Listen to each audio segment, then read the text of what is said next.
ने बरसाए सूरज पर डंडे। अवनी को लेकर शुरू हुआ घर में बवाल। सूरज से शादी करने की अवनी की जिद।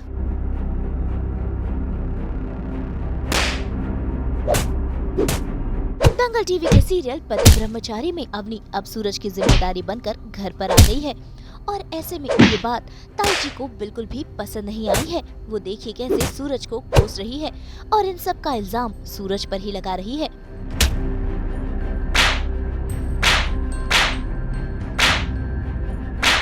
भाई आज के गुस्से में ताई माँ सूरज पर डंडे बरसा रही है और सूरज चुपचाप ताई जी की मार खा रहा है क्योंकि कहीं न कहीं उसे पता है कि उससे गलती हुई है। कौन सा पाप किया है मैंने, जिसका चुन-चुन के बदला निकालना है तू? क्या चाहता है तू? बोल क्या चाहता है? एक बार इंसान गलती करता है, लेकिन अपनी गलती का एहसास होने के बाद अगर इंसान गलत राह पर चले और बार-बार गलती करे, वो सुन के लाने के लायक ही नहीं है। गुंडागर्दी तेरी फितरत में है। गुंडा है तू, गुंडा है। कौन रे गुंडा है तू?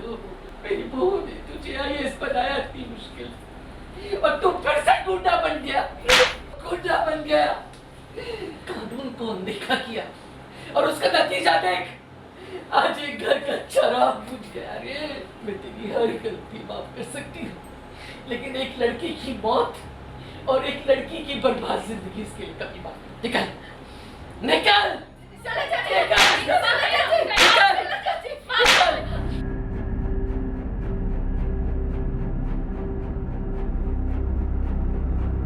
ऐसे में ताई जी तो सूरज को घर से बाहर ही निकाल रही थी कि ईशा बीच में आ गई और वो ताई जी को समझाने की कोशिश कर रही है कि आखिरकार सूरज अवनी को इस घर में क्यों लाया। तो वहीं सूरज भी ताई जी को सब सच बता रहा है, लेकिन ताई जी को ये बात बिल्कुल भी मंजूर नहीं कि एक कवारी लड़की इस घर में रहे, क्योंकि उन्हें पता है कि रिश्तों में अनबन तो आएगी ही। अवनी ने शादी का प्रस्ताव रखा और तू उस बिन ब्याही लड़की को घर में उठा लाया बिना ये सोचे कि पति के दिल पर क्या बीतेगी।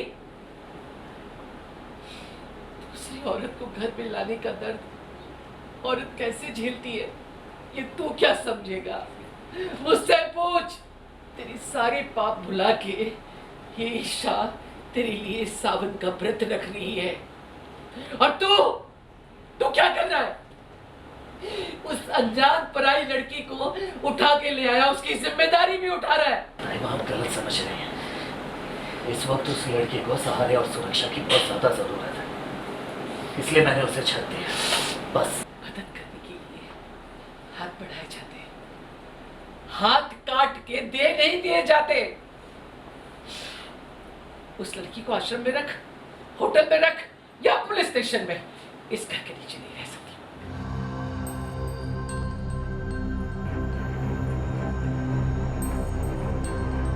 और लगता है ताई जी का चिंता करना ठीक भी है, क्योंकि देखिए कैसे अवनी अपने तेवर दिखा रही है। पहले तो उसने काव्या की लाई हुई नाश्ते की प्लेट फेंकी और उसके बाद जब सूरज उसके सामने आया तो फिर से अवनी ने जिद पकड़ ली कि उसे सूरज से शादी करनी है, वो भी किसी भी हाल में। बहन की ये बहसबाजी चल ही रही होती है कि अवनी अचानक से बेहोश हो जाती है।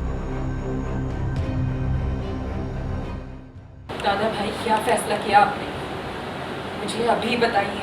आप मेरे सवाल से मुंह नहीं मोड़ सकते। अवनी, नहीं ईशा जी, आपने तो पत्नी बन के हाथ खड़े कर दिए। आप फैसला नहीं कर सकते तो मैं सीधा दादा भाई से न्याय मांगती हूँ। मुझसे शादी कीजिए दादा भाई, मुझसे।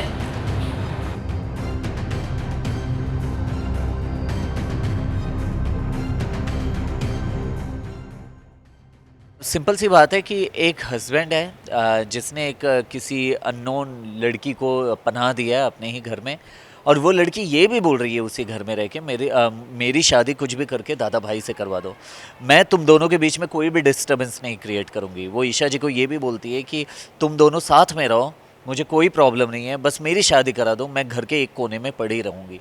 तो एक बीवी के लिए कितना डिफ़िकल्ट टास्क हो सकता है ये, उसके ऊपर क्या गुजर रही है, क्या वो सोच रही है, ये वो बयां नहीं कर पा रही है, ना बोल पा रही है। तो सिर्फ आंखों से ही जितना हो रहा है कि वो खेल रही है कि तुमने क्या कर दिया सूरज, मतलब नहीं करना चाहिए था। और सूरज अपने आंखों से ये इशारा करता है कि ठीक है, जो हो गया सो हो गया, लेकिन मैं सब ठीक कर दूंगा, दैट्स ऑल।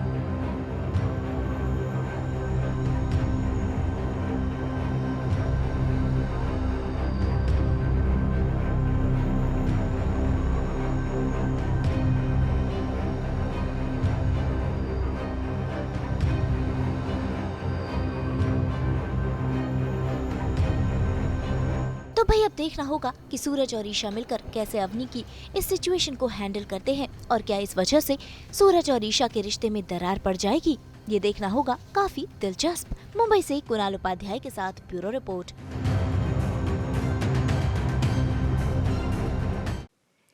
बिल्कुल इन क्रिस्पी और फ्लेवरफुल फ्रेंच फ्राइज की तरह हम भी लेकर आते हैं आपके लिए एंटरटेनमेंट का परफेक्ट तड़का। तो अगर आपको ये वीडियो पसंद आया है, आप इसे लाइक करें, कमेंट देके अपनी राय ज़रूर दें। ऐसे ही एक्सक्लूसिव कंटेंट के लिए हमारे चैनल को सब्सक्राइब ज़रूर करें। अगर आप यही वीडियो फेसबुक पर देख रहे हैं तो हमारे फेसबुक पेज को भी फॉलो करें। नाम तो आप सब जानते ही हैं, सास बहू और बेटियाँ, जहाँ हम लेकर आते हैं आपके लिए एंटरटेनमेंट जोरदार।